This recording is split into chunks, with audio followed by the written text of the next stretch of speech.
ఓం నమో వెంకటేశాయ. ఒకరు అడిగిన సందేహానికి సమాధానం అండి ఇది.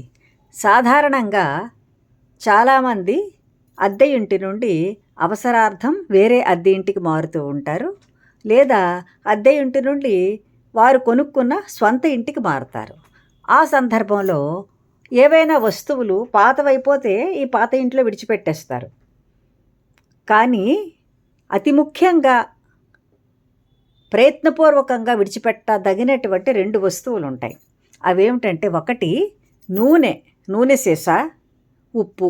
ఈ 2 ఆ ఇంట్లో మనం విడిచిపెట్టే కొత్త ఇంటికి వెళ్ళాలి. ఎందుకు ఇలా విడిచిపెట్టి వెళ్ళాలి అంటే, ఉప్పు చంద్రుడికి సంకేతం అయితే నూనె శని భగవానునికి సంకేతం.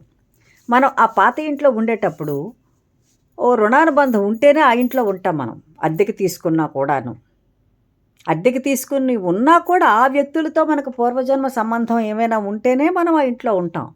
కాబట్టి దానికోసం మనం ఆ రుణం తీర్చుకునే మార్గం అనుకోండి, అది శాస్త్రం చెప్పిన మాట, నేను చెప్తున్న మాట కాదు. అప్పుడు ఇటువంటి వస్తువులను అక్కడ విడిచిపెట్టే మనం వెళ్ళాలి. మనం సొంత ఇంటికి వెళ్ళిన తర్వాత మళ్ళీ ఈ వస్తువులను కొనుక్కొని వాడుకుంటాం.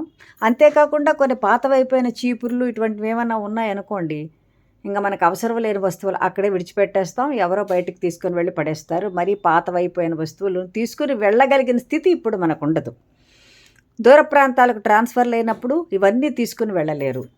ఎవరికైనా అవసరం ఉండి పక్కపక్కనే మార్చుకుంటే వాళ్ళకి కావాల్సినవి తీసుకుని వెళ్ళిపోవచ్చు. కానీ ఈ 2 వస్తువులను మాత్రము తప్పనిసరిగా ఈ పాత ఇంట్లో విడిచిపెట్టి వెళితే మనకు కొత్త ఇంట్లో సకల శుభాలు చేకూరుతాయని గుర్తుపెట్టుకొని అదే విధంగా చెయ్యండి.